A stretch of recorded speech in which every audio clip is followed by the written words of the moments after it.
দেখেছেন BGB DG কত ভালো, নির্বাচন নিয়ে কত দরদ, তার সীমান্ত নিয়ে কত উতলা। দেখেন দেখেন ভালো করে দেখেন। হ্যাঁ, ইনকে ডিজি আমরা তো চাই, তাই না? হ্যাঁ, হারাম জাদা মাদার কুত্তার বাচ্চা, তোর কুত্তির মধ্যে তারারাতি ঢুকায় তোর মাম্মা হাসিনার কাছে পাঠিয়ে দেবো বান্দির বাচ্চা। কেন গালি দিচ্ছি? হ্যাঁ, দেখেন জুলাই আগস্টে আমাদের দেশ বিরোধী করছিল, পত্রিকাতে আসিছে। ভিডিও দেখবেন, ভিডিও দেখেন, এডিটর সাহেব ভিডিও দেখা দেন, দেখেন। আমরা মাননীয় প্রধানমন্ত্রীর নির্দেশে এই সরকারের গুরুত্বপূর্ণ স্থাপনা বিজিবি গতকাল অভিযানের মাধ্যমে পুনরুদ্ধার করেছে এবং এই সন্ত্রাসী এবং উগ্রবাদী যারা সন্ত্রাসী গোষ্ঠী ছিল তাদেরকে হটিয়ে দিতে সক্ষম হয়েছে। তো বর্তমানে আপনারা দেখতে পাচ্ছেন তারপরও আশেপাশে কিছু দূরত্বে তারা ক্রমাগত ঢিল ছুটছে, দল বাঁধছে, পুনরায় আবার এই বিটিভি ভবন আক্রমণ করার চেষ্টা করছে। সেটা আমরা এখন বিজিবি কালকে থেকে দখল করে এখানেই আছে, তার সাথে পুলিশ এবং র্যাবও যুক্ত হয়েছে। তো সব মিলিয়ে এই জায়গার এই স্থানের কোনো ধরনের জন্য আর অসুবিধা না হয় সেজন্য আমরা বদ্ধপরিকর। দেখেছেন এই ব্যাংচত্রে প্রফেসর ইউনূস এখনো বিজিবি ডিজি করে রেখে দিচ্ছে। কেন দিছে জানেন? উই তো আর্মির ধন বড়, এতই বড় যে নিজের নিজেই মারবার পারে, আর কাউরে লাগে না। পুলিশের আইজি যদি বদলানো যায় তাহলে বিজেপি ডিজি কেন থাকবি?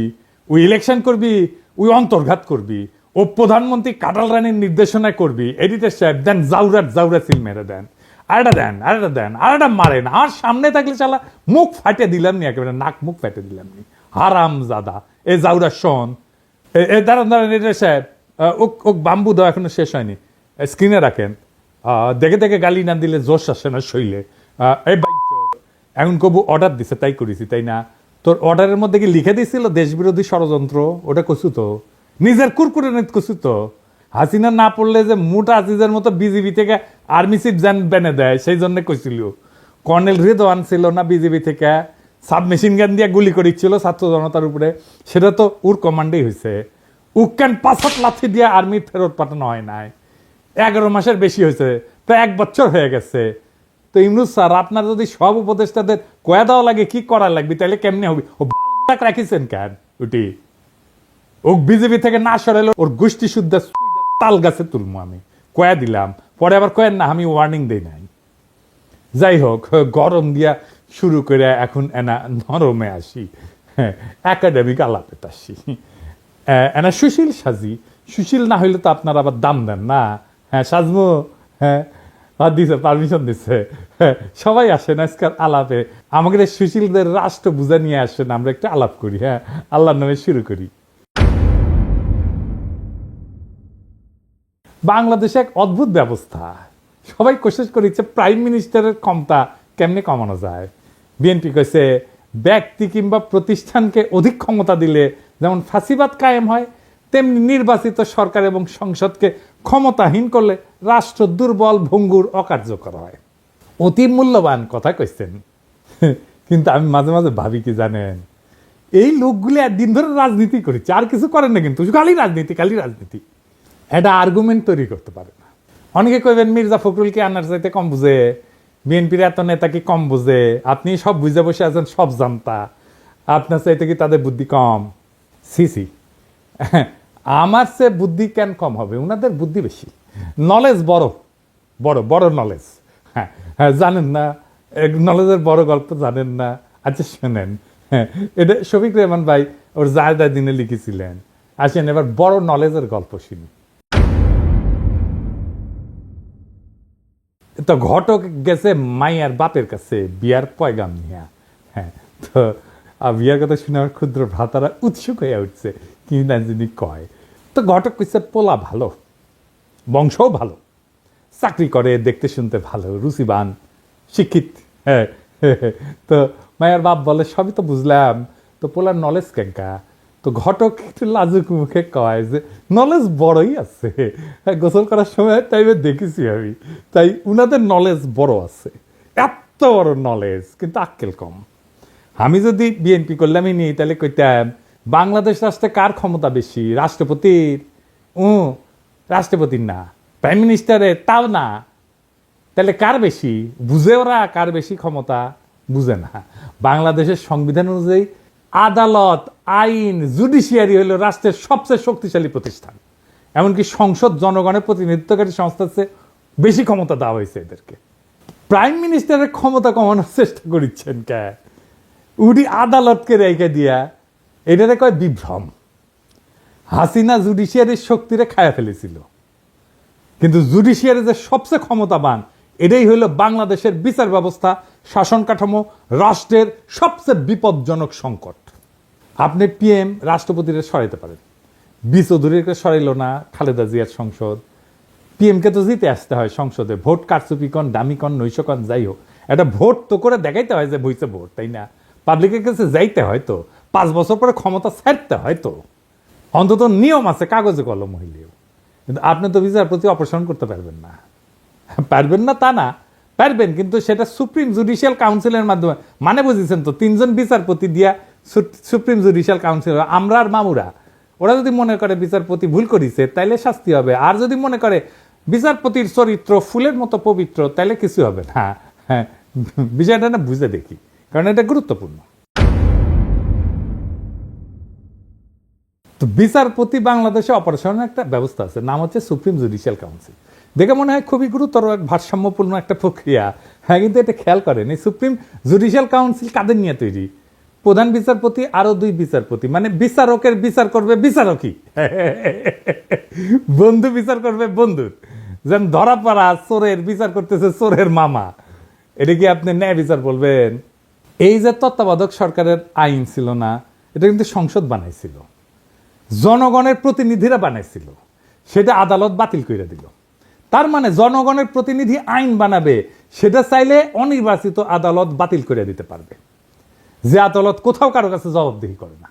তো এখন আপনি প্রশ্ন তুলতে পারেন, আপনি তো কম দাদা যে জুডিশিয়ারি, আইন এবং নির্বাহী, এটার একটা ব্যালেন্স থাকতে হবে কন্যা, একজন একজনকে সেকেন্ড ব্যালেন্স করতে হবে কন্যা।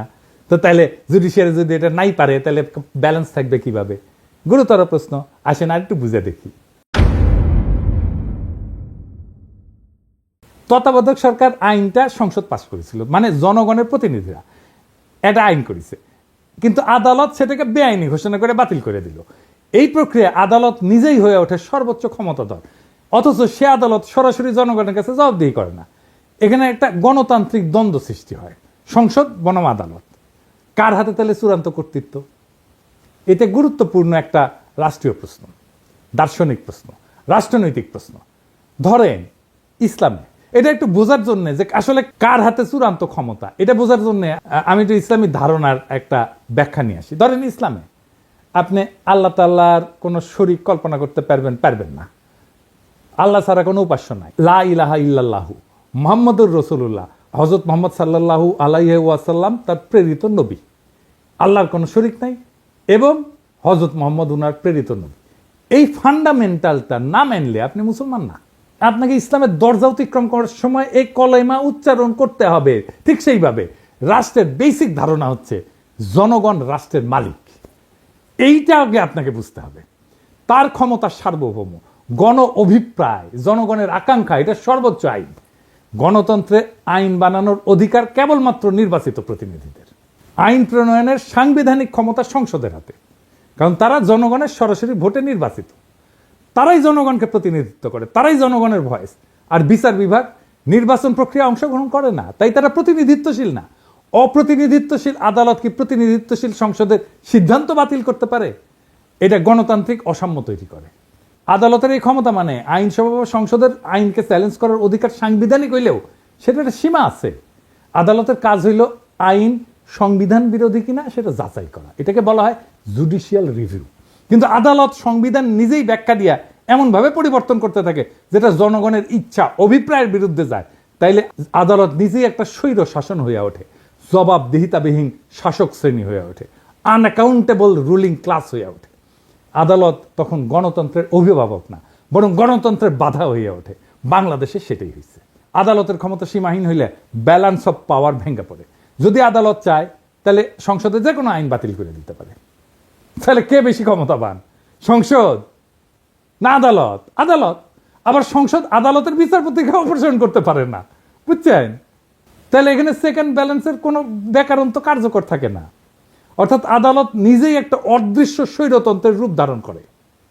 তত্ত্বাবধায়ক সরকারের আইন কোন একটা দলের ইচ্ছার ফসল ছিল না, তো এটা সর্বদলীয় ঐক্যমতে রচিত হয়েছিল, জনগণের আস্থার ভিত্তিতে এটা প্রতিষ্ঠিত হয়েছিল। আদালত এটাকে শুধুমাত্র ব্যাখ্যার খেলা দিয়ে বাতিল করে দিল। তাহলে তো আইনের যে একটা গণতান্ত্রিক ভিত্তি আছে সেটাই প্রশ্নবিদ্ধ হয়ে পড়ে। তবে আদালতের তো একটা ভূমিকা থাকা জরুরি, কিন্তু কিন্তু সেটা সীমিত। সেটা কি আসেন আরেকটু বুঝে দেখি। আদালতের যদি এই ক্ষমতা না থাকে তাহলে তো ব্যালেন্স অফ পাওয়ার হবে কিভাবে, তাই না? এই প্রশ্ন তো সরাসরি চলে আসে। আদালতের কাজ হবে আইনের ভাষাগত নীতিগত ব্যাখ্যা এবং সাংবিধানিক সীমা নির্ধারণ করা, কিন্তু রাজনৈতিক সিদ্ধান্ত এবং প্রক্রিয়ায় হস্তক্ষেপ করে না। হাসিনার আদালত রাজনৈতিক সিদ্ধান্ত এবং প্রক্রিয়ায় হস্তক্ষেপ করছে। ভারসাম্য তখনই থাকে যখন আদালত, সরকার বা সংসদের অন্যায় রায় থামাইতে পারে, কিন্তু গণমতের চূড়ান্ত রূপ একটা আইন বাতিল করার ক্ষমতা সাবধানে এবং সীমিতভাবে প্রয়োগ করে। আদালত যদি এমন ক্ষমতা পায় যে জনগণের প্রতিনিধিরা যে আইন মানাবে তাই সে বাতিল করে দিতে পারে এবং সে নিজে কোনো জনগণের কাছে জবাবদিহিতা করবে না, তাহলে সে আদালত না, সে গণতন্ত্রের উপরে বসা এক নির্জীব অভিজাত শ্রেণীর নামমাত্র পোশাক। তত্ত্বাবধায়ক সরকারের আইনের অবলুপ্তি তাই শুধু একটা রায় না, এটা ছিল গণ ইচ্ছার বিরুদ্ধে আদালতের বিদ্রোহ। আর এই বিদ্রোহের পরিণতি আজ দেশের রাজনৈতিক দুর্ভিক্ষ, দেশের সমস্ত সংকট। এইবার আসেন সংস্কার নিয়ে আরো একটু গভীরে আলোচনা করি। প্রফেসর ইউনূসের সরকার নানা ধরনের সংস্কার করছে। এই সংস্কার কারা করিচ্ছে, কিভাবে করিচ্ছে, এরা বুঝে কিনা সেটা একটু বুঝে দেখি। আজকের নতুন বাংলাদেশে সংস্কারের জন্য বিভিন্ন প্রস্তাব নিয়ে আলোচনা করা হইতেছে। আবার যাতে বিগত 15 বছরের ফ্যাসিবাদ, 72 বা 75 সালের ফ্যাসিবাদ বাকশাল বাংলাদেশে পুনরায় প্রতিষ্ঠিত হইতে না পারে, সেজন্য নানা পক্ষ নানা মত প্রস্তাব নিয়ে আলোচনা করতেছে। এটার জন্য প্রফেসর ইউনূস একটা ঐক্যমত কমিশন করেছেন। সেটার সদস্য হচ্ছে আলী রিয়াজ, বদিউল আলম মজুমদার আর ইফতেখারুজ্জামান, তিনটা মাল, প্রথম আলোর মার্কা মারাল স্পেন্সার। এরা কি ধরনের প্রস্তাব দিতে পারে সেটা না বললেও চলে। হ্যাঁ, ইফতেখারুজ্জামানকে আমি বাম্বু দিছিলাম না, একবার দিছিলাম না, মনে আছে না? হ্যাঁ, ওরা এনে বসায় দিচ্ছে প্রফেসর ইউনূস। প্রথম আলো এইসব সুশীল প্রগতিশীল মালদের দিয়া 111-এর পরে সংস্কার করাইতে গেছিল। তখনকার ভারতের দালাল মঈনুদ্দিন ফখরুদ্দিন সরকার একই সুশীল প্রগতিশীলদের টোটকা প্রস্তাব দিয়া অধ্যাদেশ জারি কইরা বিভিন্ন সংস্কার করছিল, যার প্রত্যক্ষ পরিণতি হচ্ছে হাসিনার ফ্যাসিবাদ। এক বেল তলাতে এই ন্যাড়া বুদ্ধিজীবী সুশীল এই জাতিকে কয়বার নিয়ে যাবে? ৭৪-এর বাকশালী সংবিধান, হাসিনার ফ্যাসিজম, এসব তো আসমান থেকে নেমে আসে নাই। বারবার একই মার্কা মারা সব দালাল লেসপেন্সার, বুদ্ধিহীন মূর্খ কামাল হোসেন, রেহমান সোবান, ইফতেখারুজ্জামান, মতি, মাহফুজ এদের টোটকা জাতিকে গিলায় বারবার আওয়ামী ফ্যাসিজম প্রতিষ্ঠার সুযোগ করে দেওয়া হইতেছে। এবারও সে একই চক্রান্ত হইতেছে, আর জাতি সে সমস্ত খেয়াল না করে বসে বসে আঙুল চুষিচ্ছে। আলী রিয়াজের আক্কেল জ্ঞানের নমুনা দেখেন। সংবিধান সংস্কার কমিটির রিপোর্ট ড্রাফট করার সময় সে কাদের পরামর্শ সে নিচে, সেটা রিপোর্টের শেষে তালিকা করে লিখে দিছে। দেখেন কারা কারা আছে সেখানে।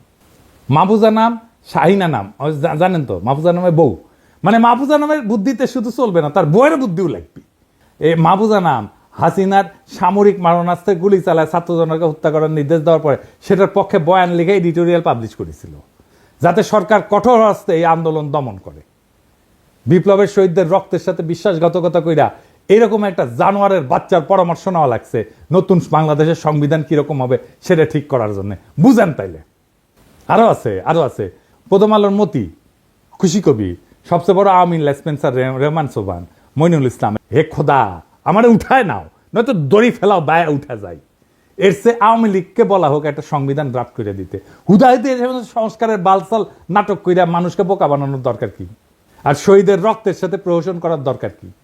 রেহমান সোবান, মাহফুজা নাম, খুশি কবির, মতিউর রহমান, মইনুল ইসলাম এরাই যদি নতুন বাংলাদেশের কারিগর হয়, তাহলে অমি পিয়াল, নিজুম মজুমদার, মুনতাসির মামুন, শাহরিয়ার কবির, এম আকাশ, রামেন্দ্র মজুমদার, পীযূষ বন্দ্যোপাধ্যায়, সুবর্ণা মোস্তফা এরা কি দোষ করলো? এডিটর সাহেব খারান, সুবর্ণা মোস্তফার ছবিটা না রাখেন। এটা ইয়াং কালের ছবি দেন, ইয়াং কালের। এবার আছে। হ্যাঁ, তো আলী রিয়াজ, সুবর্ণা মোস্তফা তো আপনার যৌবন কালের ক্র্যাশ হওয়ার কথা ছিল, তাই না? আমরা মেনে নিলাম, ওক ডাকলেনি। এরা কি দোষ করলো? এদেরকে এই কমিটি থেকে বাদ দেওয়ার দরকার কি? ওদেরকেও ঢুকাক, সুবর্ণা মোস্তফা আগে ঢুকাক, আমি পারমিশন দিলাম, দেখি কে কি করে। কার এত বড় সাহস সুবর্ণা মোস্তফা ঢুকেছে, আলী রিয়াজ সেটাকে বাগড়া দেয়, আমি যে দাঁড়ামু, ওইটি লাঠি নিয়ে দাঁড়ামু। এই প্রথম আলোর সাজানো সংস্কার কমিটির নাটক, এই রিপোর্টে ঢুকায় দেওয়া হবে। এই রিপোর্টে বিভিন্ন ভংসং প্রস্তাব দেওয়া হয়েছে যাতে দেশে আর কখনো বাকশাল ফ্যাসিজম কায়েম না হয়। আইনস্টাইনের একটা উক্তি আছে যে insanity is doing the same thing over and over again and expecting different results. ইংরেজি যেহেতু কইছে ঠিকই কইছে, তাই না? আসলে ঠিক কথা কইছে। একই কাজ বারবার করে ভিন্ন ফলের আশা করাটা এক ধরনের ছাগলাম। বাংলাদেশের অবস্থা দেখে এই কথাই মনে হয়।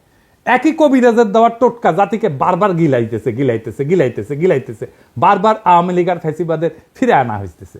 রেমান সোবান পাকিস্তান আমল থেকে গাজাঘড়ি বয়ান আর টোটকা দিয়ে জাতিকে ধ্বংস করিচ্ছে। উই কলে পিএইচডিও করতে পারে নাই, কেমব্রিজে গেছিল, এমএ কইরা ফিরে আসিছে। হ্যাঁ, তা হ্যাডেমে কুলায় নাই। তাও এই হারামজাদার প্রতি সুশীলদের পীড়িতের ঘাটতির কোনো কমতি নাই। প্রেসিডেন্ট বন্ধু মানুষ এই হারামজাদা রেহমান সোবান ছিল ইন্ডিয়াকে ট্রানজিট দেওয়ার ব্যাপারে 1 নাম্বার উকিল। এই রেহমান সোবান কইছিল ট্রানজিট নিয়ে যে বিতর্ক সেটা অশিক্ষিত বিতর্ক। এই হারামজাদা, তুই শিক্ষিত? তুই পড়াশোনা করছিস কতটুকু? শালা পিএইচডি তো করতে পারিস নাই, এমএ করে ফিরে আসিস সরকারি স্কলারশিপে যায়, বেশি বেশি বাতেলা জারিস, তারপরে এদের ঘুষ হয় না। আজকে আর বেশি মুখ খারাপ করলাম না, নাকি করে ফেলছি অলরেডি বেশি জানি না, বুঝছাও? মানে অভ্যাস হয়ে গেছে তো আমার মুখই খারাপ। আজকে আবার একটু আলোচনা করব বাংলাদেশে কেন বারবার আওয়ামী ফ্যাসিবাদের উত্থান ঘটে। আসেন এটা আরেকবার একটু বুঝে দেখি। আগের এপিসোডে আলাপ করেছিলাম, আরেকবার একটু বুঝে দেখি। একটা রাষ্ট্রের 3টা অঙ্গ থাকে, একটা এক্সিকিউটিভ, লেজিসলেটিভ আর জুডিশিয়ারি। এই 3টা অঙ্গের সমন্বয়ে একটা রাষ্ট্র গড়ে ওঠে। এই লেজিসলেটিভ বা আইনসভা দেশে কি আইন হবে সেটা নির্ধারণ করে। এক্সিকিউটিভ সেই আইন অনুযায়ী দৈনন্দিন কাজকর্ম চালায় এবং পলিসি নির্ধারণ করে। তবে একটা রাষ্ট্রের সর্বোচ্চ পলিসি নির্ধারণ করে আইনসভা বা পার্লামেন্ট। কারণ এক্সিকিউটিভ আইনসভার পাশ করা আইন দিয়া চালাইতে বাধ্য, দেশ চালাইতে। এক্সিকিউটিভ কখনোই নিজে আইন বানাইতে পারে না। এমনকি কোনো সভ্য দেশে আদালত বা জুডিশিয়ারিও আইন বানাইতে পারে না, বা পারার কথা না। আদালতের বিচারকেরা যদি নিজেরাই আইন বানায় সেটাকে রাষ্ট্রবিজ্ঞানের ভাষায় বলা হয় জুডিশিয়াল অ্যাক্টিভিজম। এই জুডিশিয়ারি কাজ হইতেছে এক্সিকিউটিভ যাতে নিজের এখতিয়ার বা জুরিসডিকশনের অতিক্রম করিয়া অর্ডার জারি করতে না পারে সেটা দেখা। এর সাথে দেশে আইনসভা দিয়ে পাশ করা আইনের উপরে ভিত্তি করে বিভিন্ন কেসে সেই আইন অনুযায়ী রুলিং দেওয়া, আর দেশের সেই আইন অনুযায়ী ফৌজদারি এবং দেওয়ানি বিভিন্ন মামলার কার্যক্রম পরিচালিত করা। এটাই হইতেছে জুডিশিয়ারির কাজ। এখন আওয়ামী লীগ বিগত 15 বছর দেশে ফ্যাসিজম আদালতের মাধ্যমে কিন্তু প্রতিষ্ঠা করেছে। এটা মাহমুদুর রহমান কিন্তু বলে, খাইলকের মতো দালাল প্রধান বিচারপতি দিয়ে হাসিনা নিজের ইচ্ছা মতো যা খুশি রুলিং জারি করায়। আওয়ামী লীগের সমালোচনা করা, যাকে তাকে আদালত অবমাননার মামলা দেওয়া। এদেশে আদালত এখন ঠিক কি কাজ করে তা বোঝার জন্য আইন পড়তে হয় না, পত্রিকার ফেসবুক স্ক্রল করলেই চলে। মানুষ ভাবে আদালত বিচার করে না ভাই, এই আদালত ইতিহাস লেখে, এই আদালত পোস্টার বানায়, কবিতা লেখে, স্লোগান বানায়, পাঠ্য বই সম্পাদনা করে, ক্রিকেট টিম নির্বাচনে মত দেয়। আদালত রুল দেয় 15ই আগস্ট হইবে শোক দিবস, 7ই মার্চ হইবে জাতীয় ঐতিহ্য, জয় বাংলা হইবে জাতীয় স্লোগান, স্বাধীনতার ঘোষক হইবে শেখ মুজিব। কেউ যদি প্রশ্ন তোলে যে এগুলি কি বিজ্ঞাপন, ওটা কি অ্যাড এজেন্সি, তখন কওয়া হবে আপনি নিশ্চয়ই রাজাকার। স্কুলে কি পড়ানো হবে আদালত ঠিক করে দেয়। পাঠ্য বইয়ে বঙ্গবন্ধু কত পাতা জুড়ে থাকবে সেটাও রুল দিয়ে আসে। বিশ্ববিদ্যালয়ের নাম কি হবে, গার্ডেনের নাম কি হবে, হাসপাতালের নাম কি হবে, সব জায়গায় আদালতের নাক ঢুকে। এমনই একটা আদালত। আর এই আদালতের বিচারপতি আমাদের সাথে পলিটিক্স করেছিল। ওই কইছিল যে আমরা শপথবদ্ধ রাজনীতিবিদ, ওই কইছিল এ না ওর ভাই আবার এমপি ছিল আওয়ামী লীগের। এমনকি একবার তো আদালতে রিট হয়, বাংলাদেশ ক্রিকেট টিম কেন মুশফিককে নিতেছে না, কেন তামিম বাদ। ভাগ্য ভালো আদালত বলেনি কে ওপেনিং করবে, কে শেষ ওভারে বল করবে। ধর্মের ব্যাপারেও আদালত কিন্তু বলে যে বিসমিল্লাহ থাকবে কি থাকবে না, ভাস্কর্য থাকবে। তো আদালত এখন ইসলামিক স্কলার আর ইতিহাসবিদ দুইটাই। অথচ এসব সিদ্ধান্ত একটা সভ্য রাষ্ট্রে আদালতের এখতিয়ারে থাকারই কথা না। এসব সিদ্ধান্ত রাষ্ট্রে হয় আইনসভা নেয়, অথবা এক্সিকিউটিভ বিভাগ আইনসভা দ্বারা এম্পাওয়ার্ড হয়ে নেয়। এই কয়েকদিন আগে আমাদের অ্যাটর্নি জেনারেল বলছে যে হাইকোর্ট চাইলে যে কোনো ব্যাপারে হস্তক্ষেপ করতে পারে। ব্যাপারটা শুনতে খুব অদ্ভুত শোনালেও বাংলাদেশের সংবিধান অনুযায়ী পুরো ঘটনাটা লিগ্যাল। বাংলাদেশের 72-এর সংবিধান একটা বিস্ফোরা ধারা ঢোকানো আছে, যার দ্বারা এম্পাওয়ার্ড হইয়া আদালত বা হাইকোর্ট যে কোনো ব্যাপারে হস্তক্ষেপ করতে পারে, যা খুশি তাই করতে পারে। এটা হইতেছে সংবিধানের 102 নম্বর আর্টিকেল। এই বিস্ফোরা আর্টিকেল বাংলাদেশে বিচারকদের জুডিশিয়াল অ্যাক্টিভিজম করার রাস্তা তৈরি করে দিছে। আর এই ফলে এই সমস্ত ডক্টর কামাল হোসেনের যে বাল্ব কিছু বুঝে না, উই ওর গুমুত সামলাইতে পারে না, দাপার পরে থাকে। সত্যি কথা, মিথ্যা কথা কইতেছি না। এবং এইটা দিয়ে এম্পাওয়ার্ড হয়ে হাসিনা তার আমলে মুদল আদালত দিয়াই তার সন্ত্রাসের রাজত্ব কায়েম করছে। কি আছে আর্টিকেলে আসেন দেখি। এই আর্টিকেলের ফলে যে কেউ যে কোনো আইনজীবী যা ইচ্ছা যা খুশি সেটা নিয়ে হাইকোর্টে রিট করতে পারে। হাইকোর্ট বেঞ্চ সেই রিটের উপর ভিত্তি করে যা খুশি তাই রুলিং জারি করতে পারে। কি বিচিত্র একটা দেশ, তাই না? মাঝে মাঝে অনেক উকিল সরকারকে বিভিন্ন কাজ করার নির্দেশ দিয়ে নোটিশ পাঠায়, অন্যথায় সে 102 ধারার ভিত্তিতে হাইকোর্টে রিট করার হুমকি দেয়। খালি সরকারকে না, অনেক বদমাইশ উকিল এটা ব্যবহার করে অসংখ্য মানুষকে, সাধারণ মানুষকে হয়রানি করে, যারা কোনোভাবে একটা ব্যাপারে ইন্টারেস্টেড পার্টি না। সেই সমস্ত ব্যাপারে বদমাইশ উকিলরা বিভিন্ন হাস্যকর আইনি নোটিশ পাঠায় 102 আর্টিকেলের উপরে ভিত্তি করে, এবং আদালত সেটার উপর ভিত্তি করে রুলিং পর্যন্ত দেয়। এই ইন্টারেস্টেড পার্টিকে এটা একটু বুঝে নিই। যে কোনো সভ্য দেশে কেবলমাত্র ইন্টারেস্টেড পার্টি কোনো ব্যাপারে মামলা করতে পারে। ইন্টারেস্টেড পার্টি বলতে আইনের ভাষায় বোঝানো হয় এমন কেউ যার উক্ত মামলার ফলাফলে সরাসরি স্টেক আছে বা সরাসরি গেইন অথবা লসের আউটকাম আছে। যেমন ধরেন কোন এক সংবাদপত্র লিখছে যে আমি এটা চোর, ধরেন আমি অমুক তারিখে অমুক জায়গায় অমুক লাগাইছি, চুরি করেছি, আমি জানি যে আমি লাগাই নাই, চুরি করি নাই, কিন্তু ওই সংবাদ প্রকাশের ফলে আমার মানহানি হয়েছে। কোন সভ্য দেশে মানহানির মামলা করার অধিকার একমাত্র আমার নিজেরই আছে। আমি এই মামলার একমাত্র ইন্টারেস্টেড পার্টি, বুঝছো? এই মামলার আউটকাম মানে ফলাফল একমাত্র আমার জিতা বা হারের সম্ভাবনা আছে। এখন যদি কুমিল্লার মোকলেস মোল্লা অথবা গোপালগঞ্জের উকিল হরিদাস পাল আদালতে গিয়ে মামলা করে যে অমুকের মানহানি অমুক করিছে, অতএব অমুকের বিরুদ্ধে এত টাকা ক্ষতিপূরণ দাবি করে আমি মামলা করেছি, ব্যাপারটা যে কত বড় হাস্যকর হয়ে উঠবে সেটা আর বলার অপেক্ষা রাখে না। আমার নামে এরকম মামলা করেছে, আমি নাকি হাসিনা শেখ মুজিবের অপমান করেছি, তার ভাবমূর্তি ক্ষুণ্ণ করেছি। একজন কে সিলেটে একটা মামলা করেছে, গোপালগঞ্জে একটা মামলা করেছে, কতগুলো। আমাকে সেদিন জিজ্ঞাসতেছে ঢাকার ডিসি যে দাদা আপনার নামে কি কি মামলা আছে। আমি বললাম আমি নিজেই জানি না রে ভাই, মাঝে মাঝে শুনেছি এই জায়গায় মামলা আছে, কতগুলো মামলা আছে আমি গোনা বাদ দিছি। এরকম হাজার হাজার ঘটনা ঘটছে, মামলা হয়েছে, জেল পর্যন্ত হয়েছে, সেসব মামলার উপরে ভিত্তি করে। সত্যি ছেলে কাজ কি বিচিত্র এই দেশ। অথচ এই ব্যাপারে সংস্কার করার কথা নিয়ে কোনো কেউ প্রপোজাল দেয় না। কারণ সব জায়গায় বলা হইতেছে দেশে এক্সিকিউটিভ, লেজিসলেটিভ, জুডিশিয়ারির মধ্যে একটা ক্ষমতার ভারসাম্য আনা লাগবে। কিভাবে লাগবে সে ব্যাপারে সংস্কার কমিশনের রিপোর্টে অনেক ভংজুং প্রস্তাব আছে। যেমন ধরেন কইছে হাইকোর্টের শাখা বাড়ানো লাগবে, তো হাইকোর্টের শাখা বাড়াইলে কিভাবে ভারসাম্য আসবে সেটার কোনো ব্যাখ্যা নাই। হাসিনার আমলে আদালত প্রত্যেকটা ব্যাপারে নাক গলায় হাসিনার ত্রাসের রাজত্ব কায়েম করতে সাহায্য করছে। কালামানিক সব জায়গায় নাক গলানোর বার এমনই বাড়ছিল যে লীগের স্পিকার আব্দুল হামিদ পর্যন্ত সেটাতে বিরক্ত হয়ে বলছিল বেশি বাড়াবাড়ি করলে জনগণ আদালতের বিরুদ্ধে উঠে দাঁড়াইতে পারে। এমনকি খালি এক্সিকিউটিভের ব্যাপারে নাক গলানো না, বিভিন্ন সময় দেশে কি আইন হওয়া উচিত কি হওয়া উচিত না সেটা পর্যন্ত আদেশ জারি করেছে। সংবিধানের স্পষ্ট লেখা থাকতে হবে আদালত বা জুডিশিয়ারি কোনোভাবে জুডিশিয়াল অ্যাক্টিভিজম করতে পারবে না। তারা কেবলমাত্র দেশে বিদ্যমান আইনের উপর ভিত্তি করে রায় দিতে পারবে। জনগণের যদি কোনো আইন পছন্দ না হয় অথবা কোনো আইন বানানোর ইচ্ছা হয়, তাদেরকে তাদের এমপির সাথে কথা বলে সেই বিল সংসদে আনার ব্যবস্থা করতে হবে। সংসদ সদস্যদের মূল কাজ এলাকার উন্নয়ন করা না। এরা যে বলবে আমি আপনার এলাকার উন্নয়ন করে দেবো, এটা তার কাজ না, এটা কাজ পৌরসভার। পৌরসভার কাজ এমপিরে দিয়ে করায় না, তাদের মূল কাজ আইনসভার বিভিন্ন আইন নিয়ে আলোচনা করে ভোটাভুটি করে আইন বানানো। এই সাধারণ তথ্যটা দেশের অধিকাংশ মানুষ জানে না।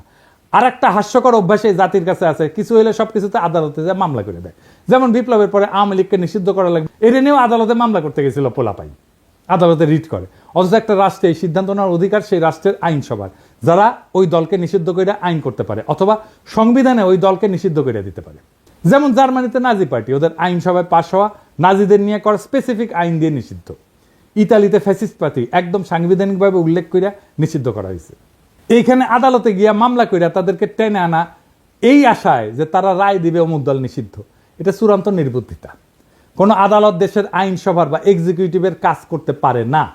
আজব চিন্তা ভাবনা সবার। এটা গেল জুডিশিয়ারির ব্যাপারে কথা। এখন আসি এক্সিকিউটিভ আর লেজিসলেটিভ মানে আইনসভার মধ্যে ব্যালেন্স অফ পাওয়ার নিয়ে। বাংলাদেশে বারবার ফ্যাসিজম তৈরি হয় কারণ দেশের সংবিধানে পার্লামেন্টারি শাসন ব্যবস্থা। এখানে আইনসভার নিয়ন্ত্রণে যেই মানুষ আর পার্টি, সে একই মানুষ আর পার্টি নির্বাচনের মাধ্যমে একবার দেশের এক্সিকিউটিভ ব্যবস্থার কর্ণধারার সর্বেসর্বা হয়ে ওঠে। যদি এক্সিকিউটিভ আর লেজিসলেটিভ, নির্বাহী এবং আইন একই মানুষের অধীনে থাকে তাহলে এটি ফ্যাসিজম। এই পার্লামেন্টারি ব্যবস্থা পৃথিবীর যে সমস্ত দেশে অ্যাপ্লাই করা হয়েছে সেখানে অসংখ্যবার ভয়ঙ্কর রকমেরভাবে ব্যাকফায়ার করছে। কোথায় কোথায় করছে শুনবেন? ইউরোপেই এটা ডিজাস্টার করছে। প্রথম বিশ্বযুদ্ধের পর যখন ইউরোপে বিভিন্ন দেশে এই যে রাজতন্ত্রের পতন হয়, রিপাবলিক হয়। যেখানেই এই ব্যবস্থা সংবিধানে ঢুকানো হয়েছে সেখানেই ভয়ঙ্করভাবে ফ্যাসিজমের উত্থান হয়েছে। আমি একটা আলোচনায় করছিলাম, পার্লামেন্টারি ব্যবস্থা সেখানেই কাজ করে যেখানে একজন রাজা আছে, কিং আছে। জার্মানি, ইতালি, স্পেন সব জায়গায় পার্লামেন্টারি ব্যবস্থা ডিজাস্টার হয়েছে। দ্বিতীয় বিশ্বযুদ্ধে বেদম মার খাওয়ার পরে এরা শান্ত আছে, তাও আমেরিকান সৈন্য গ্যারিসন থাকার কারণে। তৎকালীন ইস্টার্ন ইউরোপেও এই পার্লামেন্টারি ব্যবস্থা হাঙ্গেরি, রোমানিয়া ডিজাস্টার করছে। ফ্রান্সে যতদিন পার্লামেন্টারি ব্যবস্থা ছিল ততদিন ফ্রান্সে ততই বছর অবস্থা ছিল, টালমাটাল অবস্থা ছিল। ফ্রান্সের থার্ড রিপাবলিক মানে 1870 থেকে 1940 পর্যন্ত, এই 70 বছরে কয়বার সরকার বদল হয়েছে জানেন? শুনবেন, 101 বার। গড়ে 8 মাসে একটা নতুন সরকার আসতো। এরপর ফ্রান্সের চতুর্থ রিপাবলিক 1946 থেকে 1958, এই 12 বছরে কয়টা সরকার আসছে জানেন? 21টা সরকার আসছে।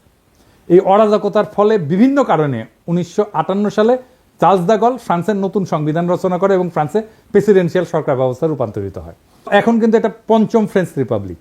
একটা রাষ্ট্রে যদি এক্সিকিউটিভ আর আইনসভা একই নির্বাচন দিয়ে নির্বাচিত হয় তাহলে সেটা ইউরোপে যেখানে ইনস্টিটিউশন অনেক স্ট্রং সেখানেই ভয়াবহ ডিজাস্টার করে। বাংলাদেশের মতো তৃতীয় বিশ্বের দেশ তো একটা ডিজাস্টার করবেই, এটাই স্বাভাবিক। আপনারা বসে বসে চায় চায় দেখবেন আলী রিয়াজরা যে করতেছে, দেখবেন 20 বছর পরে কি হয়। তখন আলী রিয়াজ দেখেন কি বলে, এটা একদম ডিজাস্টার করবে। ওরা বেশি বুঝে এই সমস্ত গুলোকে টেনে, এরা রাষ্ট্র বোঝে না, রিপাবলিক বোঝে না, কিচ্ছু বোঝে না। আলী রিয়াজও বুঝে না, মনে করে ভাব দেখায় বুঝে, কিছুই বুঝে না। আচ্ছা দেখেন, আপনারা তো জানেন আমার তো কিছু সামান্য হইলে একটু ধারণা আছে, তাই না? আমার সাথে আলাপ করেছে, করেনি, আলাপ করবে না আমার সাথে, কারণ জানে আমার সাথে আলাপ করতে আসলে 5 মিনিট টিকবে না এগুলো। এই কারণে বাংলাদেশের নতুন সংবিধানে এক্সিকিউটিভ নির্বাচন আলাদাভাবে হইতে হবে। দেশে এক্সিকিউটিভদের প্রধান হচ্ছে রাষ্ট্রপতি। রাষ্ট্রপতি নিজেই সরাসরি জনগণের ভোটে নির্বাচিত হয়ে আসবে।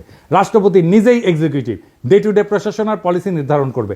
এর জন্য উনি একটা ক্যাবিনেট নিয়োগ দেবে বিভিন্ন এক্সিকিউটিভ ডিপার্টমেন্ট চালানোর জন্য। সব সিদ্ধান্ত রাষ্ট্রপতি নিজেই নেবে, কোনো প্রধানমন্ত্রী থাকবে না। রাষ্ট্রপতির মেয়াদ 4 বছর বা 5 বছর হবে, কিন্তু এক্সিকিউটিভ হিসেবে রাষ্ট্রপতি কোনো আইন বানাইতে পারবে না এবং উনার সমস্ত অর্ডার সিদ্ধান্ত বিদ্যমান আইনের মধ্যে থাকতে হবে। রাষ্ট্রপতি কোনো অধ্যাদেশ জারি করে আইনসভার কাজ নিজে করতে পারবে না। রাষ্ট্রপতি খালি দেশে বিদ্যমান আইনের বাস্তবায়ন করে একটা এক্সিকিউটিভ কাজ চালাইতে পারবে। দেশে কোনো আইনের দরকার হলে, আইন বাতিল করতে হলে আইনসভার মিটিং ডাকতে হবে এবং সেখানে কেবলমাত্র আইনসভার সদস্যরা ভোট দিয়ে কোনো সিদ্ধান্তে আসবে। এই সংসদের সদস্যরা সম্পূর্ণ আলাদা নির্বাচনে আলাদাভাবে জনগণের সরাসরি ভোটে নির্বাচিত হবে। দেশে যখন এক্সিকিউটিভ আর লেজিসলেটিভ মানে নির্বাহী এবং আইন এইভাবে সম্পূর্ণ সেপারেট হয়ে যাবে, তখন কেবল দেশে ফ্যাসিজমের উত্থান ঠেকানো যাবে। দেশের বাজেট আইনসভা পাশ করবে এবং পার্লামেন্ট রাষ্ট্রপতিকে যেই বাজেট দিবে, রাষ্ট্রপতি সেই বাজেট দিয়ে ওই অর্থ বছরের ব্যয়ভার বহন করবে। এখন সরকার বা এক্সিকিউটিভ চাইলে বা প্রাইম মিনিস্টার চাইলে যে কোনো মানুষের উপরে চাপাই দিতে পারে কর, কারণ এক্সিকিউটিভ আর আইনসভা একই জিনিস। তো রাষ্ট্রের 2টা বিভাগ যদি একই হয় তাহলে এটাই তো ফ্যাসিজম আর স্বৈরাচার। এই সমস্ত সুশীলদের মাথায় ঢুকিচ্ছে না, আমি এটা বুঝি না। প্রেসিডেন্সিয়াল ব্যবস্থাতে রাষ্ট্রপতি চাইলেই কর বাড়াইতে বা কমাইতে পারবে না এবং ক্ষমতা সম্পূর্ণভাবে আইনসভার উপরে ন্যস্ত থাকবে। কিন্তু প্রাইম মিনিস্টার হাসিনা পারে। আইনসভার কাজ হবে আইন নিয়ে। রাষ্ট্রপতির মেয়াদের মাঝখানে আইনসভার একটা নির্বাচন থাকা লাগবে, মিড টার্মের মতো, যাতে জনগণ তাদের মতামত প্রকাশ করতে পারে রাষ্ট্রপতির টার্মের মাঝখানে। এই জন্যেই আইনসভার একটা সদস্যের মেয়াদ হবে 2 থেকে 2.5 বছরের মতো। সংবিধানে কোনো 70 অনুচ্ছেদ থাকবে না, কারণ যেহেতু রাষ্ট্রপতি আলাদাভাবে নির্বাচিত এবং মেয়াদ নির্দিষ্ট, আইনসভায় দল বদল কইরা অথবা দলের বিপক্ষে ভোট দিয়া সরকার ফেলায় দেওয়ার কোনো প্রশ্নই আসতেছে না। প্রত্যেকটা সদস্য নিজের বিচার বুদ্ধির উপরে ভিত্তি কইরা কোনো বিলে ভোট দিবে। রাষ্ট্রপতি যদি নিজের ইমেজ আর যোগ্যতায় একবার নির্বাচিত হয়ে আসে এবং তাহলে রাষ্ট্রের এক পক্ষের আর এক পক্ষের পাঁচ আটার কোনো প্রশ্নই ওঠে না।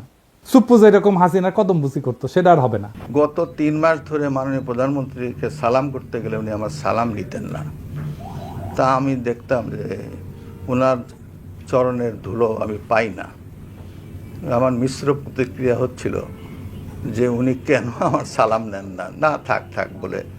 এটাই বিএনপি আর জিয়াউর রহমানের আসল অরিজিনাল ভিশন। জিয়াউর রহমান আলাদাভাবে রাষ্ট্রপতি নির্বাচনে ওসমানীকে হারায় নির্বাচিত হয়েছিলেন। সংসদ নির্বাচন আলাদাভাবে হয়। রাষ্ট্রপতি সরকার ব্যবস্থার সাথে পাওয়ারফুল সংসদ আর প্রত্যেকের একটা ওয়েল ডিফাইন্ড জুরিসডিকশন, এটাই একমাত্র বাংলাদেশে ফ্যাসিবাদ ঠেকানোর উপায়। আলী রিয়াজ যে টোটকা দিছে যে সংসদ নেতা আর প্রধানমন্ত্রী আলাদা ব্যক্তি হবে, এটা একটা সলিউশন। আমি এটা নিয়ে এপিসোড করেছি না? এর ফলে কি হবে? এর ফলে হাসিনা প্রধানমন্ত্রী হয়ে সুপ্পু মার্কা কাউকে সংসদের প্রধান বানাবে। এইসব প্রথম আলোর সুশীল প্রগতিশীলদের হাতুড়ে চিকিৎসা নিতে নিতে এই জাতি আর দেশ মরণ প্রায়। এটা যে কোনো মহল্লে বন্ধ করতে হবে। রাষ্ট্রপতি শাসিত সরকার ব্যবস্থা, যেখানে রাষ্ট্রপতি খালি সংসদে পাশ করা আইন আর বাজেটের উপর ভিত্তি করে অর্ডার জারি করতে পারবে, যেখানে কোনো জুডিশিয়াল অ্যাক্টিভিজম থাকবে না, একমাত্র এটাই হইতে পারে বাংলাদেশকে চিরতরে ফ্যাসিবাদ থেকে মুক্ত করতে। আজ আমরা ইতিহাসের এমন এক সন্ধিক্ষণে দাঁড়ায় আছি যেখানে আর একটা বার ভুল মানেই গোটা ভবিষ্যৎ হারানোর সামিল। আমরা আর সময় দিতে পারি না সেই সব তথাকথিত সংস্কারকদেরকে যারা শতবার ব্যর্থ হয়েছে, তবু আবার তাদের সেই পুরানো ফর্মুলা চাপাই দিতে চায়। না, এইবার আর হবে না। এই দেশের জনগণ এখন জানে গণতন্ত্র মানে পোস্টারে লেখা কথা না, জনগণের হাতে থাকা আইনের মালিকানা। জনগণ এখন বুঝে গেছে বিচার ব্যবস্থা যখন ফ্যাসিবাদের হাতিয়ার হয়ে ওঠে, তখন তার সংস্কার না, প্রয়োজন হয় রূপান্তরের। আমরা চাই না আর একটা হাসিনা, আর একটা বাকশাল, আর একটা মুজিব, আর একটা ৭২-এর ক্লোন রাষ্ট্র। আমরা চাই এমন এক নতুন শাসন ব্যবস্থা যেখানে আইনসভা, নির্বাহী এবং বিচার ব্যবস্থা পরস্পরকে নিয়ন্ত্রণ করবে। প্রভু না, হবে পর্যালোচক, যেখানে রাষ্ট্রপতি হবে জনগণের সরাসরি ভোটে নির্বাচিত এবং সংসদ হবে মুক্ত বিবেকের মঞ্চ, কোন নেতার পদচুম্বনের জায়গা না। প্রিয় দেশবাসী, এটাই সেই সময় যখন ইতিহাস তৈরি হয়। প্রশ্ন একটাই, আপনি কি এই ইতিহাস গড়ে ওঠার অংশ হবেন, না এই জাতির আর একটা প্রতারণার সাক্ষী হয়ে থাকবেন? আসেন সুশাসনের জন্য, জবাবদিহিতার জন্য এবং সবচেয়ে গুরুত্বপূর্ণ এই দেশটাকে ভালোবাসার জন্য একটা নতুন সূচনার দাবিতে গর্জে উঠি। এবার আর সংস্কার না, রূপান্তর চাই। এই রূপান্তরেই মুক্তি, এই মুক্তিতেই নতুন বাংলাদেশ। সেই নতুন বাংলাদেশকে আমাদের গড়ে তুলতে হবে, আনতে হবে সবাই মিলে আবার একসাথে। ইনকিলাব জিন্দাবাদ।